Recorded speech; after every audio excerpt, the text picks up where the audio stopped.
Quelque part sous ces roches dans le nord se trouvent d'abondantes ressources que les géoscientifiques de Ressources naturelles Canada et la population locale travaillent ensemble à mettre au jour. La stratégie pour le nord du gouvernement du Canada reconnaît le potentiel inexploité des gens du Nord et de leur territoire. Son programme Géocartographie de l'énergie et des minéraux, ou GEM, fournira les données géoscientifiques publiques dont les entreprises d'exploration privées ont besoin pour prendre des décisions d'investissement, en sachant où chercher des gisements qui pourraient être exploitables. Ces entreprises ouvriront ensuite des débouchés aux populations locales, en leur donnant des possibilités de formation et d'emploi. L'établissement des cartes géologiques est la première étape du processus d'exploration. Malgré leur importance pour les trois territoires, nous n'avons de connaissances géologiques adéquates que pour à peu près le tiers du Nunavut. Le programme GEM étudiera 22 zones prioritaires en 5 ans, de 2008 à 2013, avec la participation des populations nordiques et dans le respect du territoire.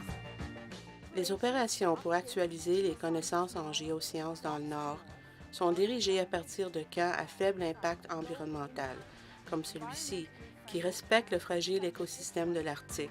Le Grand Nord est si vaste qu'il est impossible pour une entreprise privée de savoir où commencer sans des données géologiques préliminaires et des cartes. Les chercheurs du GEM de Ressources naturelles Canada créent les connaissances qui aideront à repérer les secteurs où il y a de fortes probabilités de découvrir des gisements de pétrole ou de gaz, ainsi que du cuivre, du nickel, du fer, du zinc et du plomb, des métaux précieux comme l'or, l'argent, le platine et même des diamants. Les données brutes révèlent une histoire vieille d'1 milliard d'années. Mais comment livrent-elles ces secrets ? Grâce aux levées aériens et à l'arpentage, la section de la géophysique aéroportée de Ressources naturelles Canada réalise des levées aériens en sous-traitance pour la Commission géologique du Canada.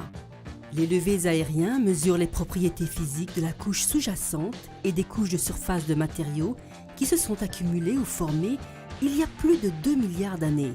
Ils sont effectués à bord d'avions et d'hélicoptères et donnent un aperçu géologique préliminaire de vastes zones en fournissant des données sur le type de roche, leur structure et leur profondeur. Les relevés d'arpentage sont effectués à pied, sur le terrain, en se rapprochant de la masse rocheuse, en analysant différents fragments de diverses sources, comme les montagnes, les glaciers et le substratum rocheux. Je participe à la cartographie du substratum rocheux.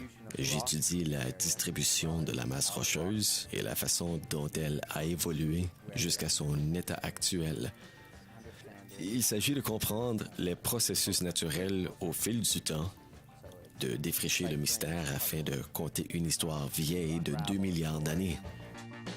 Selon des estimations, les programmes publics de géocartographie pourraient engendrer dans le secteur privé des investissements 5 fois supérieurs à la somme des fonds investis par l'État.